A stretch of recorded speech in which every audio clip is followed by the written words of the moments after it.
Bismillahirrahmanirrahim. Berjumpa lagi dengan saya Sumadi di channel Dokter Kampung, channel untuk berbagi literasi dan berbagi kehidupan yang beragam. Kita akan lanjutkan diskusi kita tentang komunikasi, teori, dan penelitian. Dan pada topik hari ini kita akan mendefinisikan komunikasi. Mendefinisikan komunikasi itu menurut para teoretikus komunikasi merupakan hal yang menantang dan sekaligus dinamis. Jadi Catherine Miller itu menggarisbawahi menyatakan bahwa terdapat begitu banyak konseptualisasi mengenai komunikasi, dan konseptualisasi ini telah mengalami banyak perubahan khususnya di tahun-tahun terakhir ini. Perubahan paradigma keilmuan itu juga turut memengaruhi perubahan para teoretikus komunikasi untuk mendefinisikan, menyusun tentang apa itu yang disebut dengan komunikasi. Sarah Trehome menyatakan bahwa walaupun studi mengenai komunikasi telah ada selama berabad-abad, tidak berarti bahwa komunikasi itu dapat dipahami dengan baik, dapat didefinisikan secara sederhana. Jadi kita harus menyadari bahwa ternyata terdapat berlusin-lusin definisi komunikasi itu akibat dari kompleks dan kayanya disiplin ilmu komunikasi. Nah, West and Turner itu mencoba melakukan konstruksi membangun sebuah definisi bangunan komunikasi.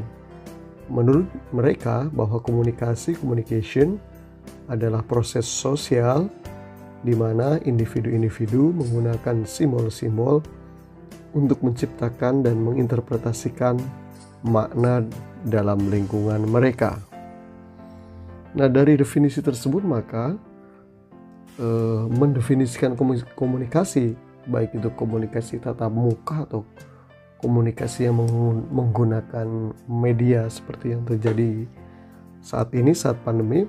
Komunikasi menggunakan berbagai media menjadi sebuah pilihan yang tidak bisa dihindari. Nah, itu mencakup ada proses, ada sosial, ada makna, ada simbol, ada lingkungan. Nah, kita akan bahas satu-satu tentang pertama, proses. Jadi komunikasi itu ada aspek proses, yaitu suatu kejadian yang berkesinambungan. Proses itu dinamis dan tidak memiliki akhir. Oleh karena itulah komunikasi karenanya dapat dianggap sebagai proses yang berubah seiring dengan waktu dan berubah di antara orang-orang yang berinteraksi.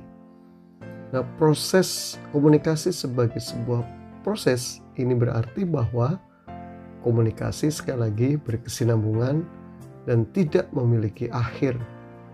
Jadi komunikasi itu dinamis, kompleks, dan harus tahu karakteristiknya, yaitu senantiasa berubah.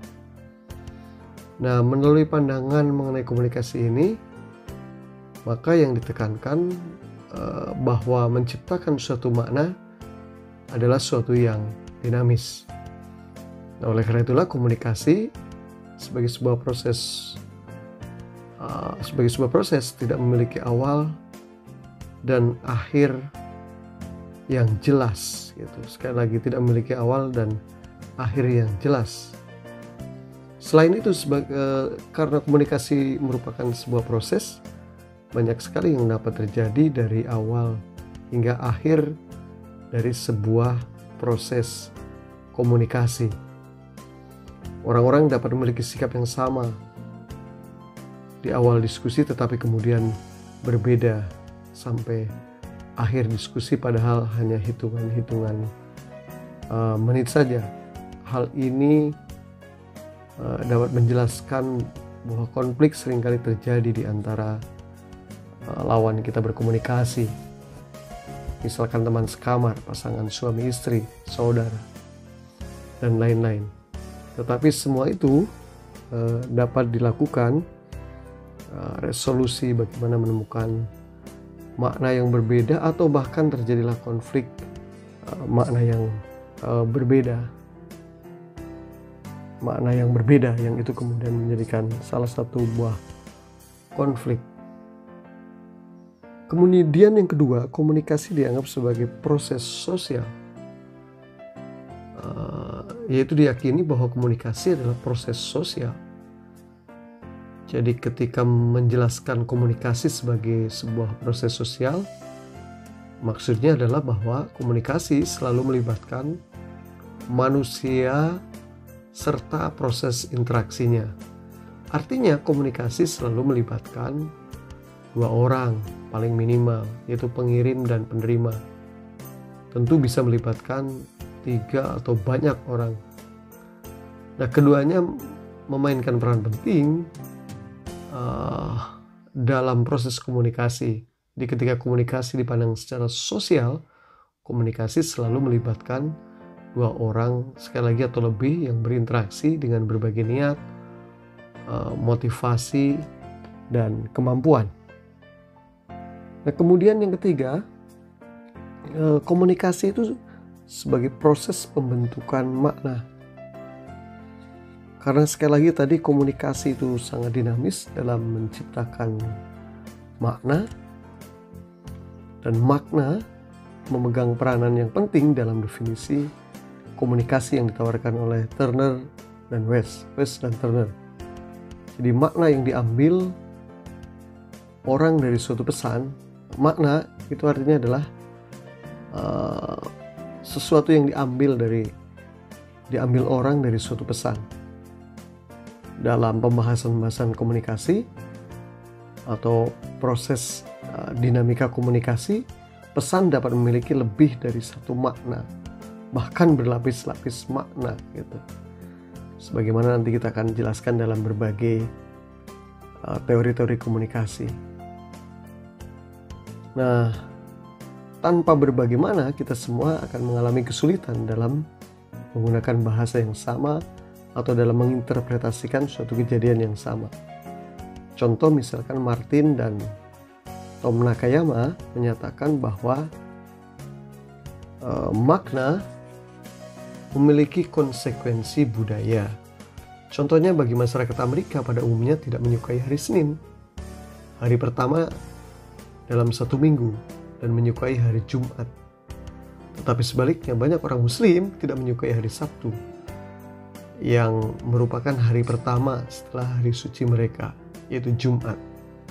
Martin dan Nakayama ini menegaskan bahwa ungkapan TGIF, Thank God It's Friday, syukurlah itu hari Jumat, itu tidak akan bisa dikomunikasikan sebagai makna yang sama untuk semua orang. Ini sangat tergantung pada budaya. Nah, itulah makna. Tentu tidak semua makna dapat tersampaikan, gitu ya. Dan orang tidak akan selalu tahu apa yang dimaksudkan oleh orang lainnya. Dalam situasi seperti ini, kita memang harus dapat menjelaskan, mengulang, bahkan kemudian mengklarifikasi. Nah, itu makna. Keempat, itu simbol.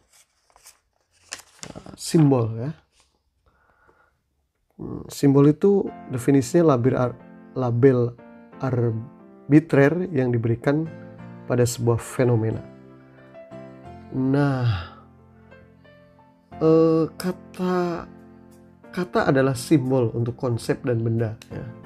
Misalkan kata cinta itu merepresentasikan sebuah ide mengenai cinta. Kata kursi merepresentasikan benda yang kita duduki. Oleh karena itulah label ini juga dapat bersifat ambigu, dapat berupa verbal maupun non-verbal, dan dapat terjadi dalam komunikasi tatap muka ataupun komunikasi yang menggunakan media. Jadi simbol biasanya telah disepakati bersama dalam sebuah kelompok, tetapi mungkin saja tidak dimengerti di luar lingkup kelompok tersebut. Oleh karena itulah, penggunaan simbol sering kali arbitrer, ini maksudnya. Contohnya ya, hampir semua mahasiswa akan mengerti frase mata kuliah ini tanpa prasyarat. Sementara orang-orang di luar dunia kampus mungkin tidak memahaminya. Begitu. Nah, kemudian pembagian simbol di sini ada simbol konkret, kemudian juga ada simbol abstrak. Gitu. Simbol konkret, simbol yang merepresentasikan benda, dan simbol abstrak, simbol yang merepresentasikan suatu pemikiran atau ide. Simbol konkret seperti komputer akan lebih mudah dipahami daripada otak Anda seperti komputer. Jadi seseorang yang membuat frase atau pernyataan bahwa otak Anda seperti komputer itu mungkin akan memiliki interpretasi yang berbeda. Anda mungkin disebut orang karena mampu mengingat secara detail dan kejadian sebuah spesifik sangat kompleks dalam merekam, maka pantas otak Anda disebut seperti komputer. Tapi di sisi lain itu juga bisa bermakna pernyataan ini adalah Anda orang yang kaku dan tidak berperasaan dalam berhubungan dengan orang lain. Jadi ini bisa jadi sebuah hinaan, ya. Nah, itulah simbol gitu. Jadi interpretasi kita akan frase tersebut memang, atau interpretasi siapapun akan frase tersebut akan didasarkan pada pengalaman-pengalaman kita dengan dan perasaan kita akan komputer sebagai akibatnya. Dan kemudian kita akan memiliki makna yang berbeda. Nah itulah simbol konkret dan kemudian simbol abstrak. Kemudian yang kelima itu terkait dengan lingkungan. Lingkungan. Jadi istilah kunci terakhir dalam definisi komunikasi kita adalah lingkungan. Atau definisi dari West and Turner itu adalah lingkungan. Lingkungan, environment, adalah sebuah situasi atau konteks di mana komunikasi terjadi. Lingkungan terdiri atas beberapa elemen seperti waktu, tempat, periode sejarah, relasi, dan latar belakang budaya dari si pembicara ataupun pendengar. Nah, oleh karena itulah lingkungan itu juga dapat dihubungkan, yaitu dihubungkan dengan bantuan teknologi internet yang sangat banyak ya. Hari ini kan kita masuk dunia apa yang disebut dengan dunia yang terintegrasi, tidak ada sekat-sekat, tidak ada batas-batas antar wilayah, antar negara, borderless gitu. Dan sangat banyak perkembangan lingkungan yang terhubungkan dengan kemajuan dunia internet, media sosial, ya, chat room gitu. Banyak berbagai aplikasi nyanyi, percakapan, cari jodoh, televisi yang itu menghubungkan satu dengan yang lain, dan berbagai media teknologi yang dapat menghubungkan. Maka ini juga bagian dari lingkungan gitu. Dan ini juga membuat perkembangan ilmu dan riset komunikasi menjadi terus berkembang. Kemudian lingkungan yang difasilitasi media.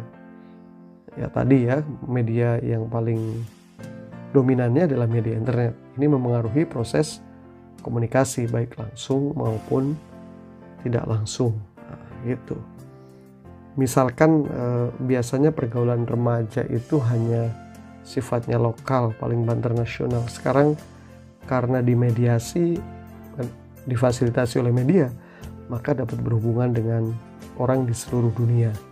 Jadi tidak heran ada seorang mahasiswi dari kampung sini, Cidewa, itu bisa menikah dengan orang Amerika karena menjadi lingkungan yang terintegrasi antara Indonesia dan Amerika. Itu lingkungan yang difasilitasi oleh media. Demikian teman-teman tentang definisi komunikasi. Mari kita diskusikan agar pembahasan ini lebih luas dan mendalam. Assalamualaikum warahmatullahi wabarakatuh.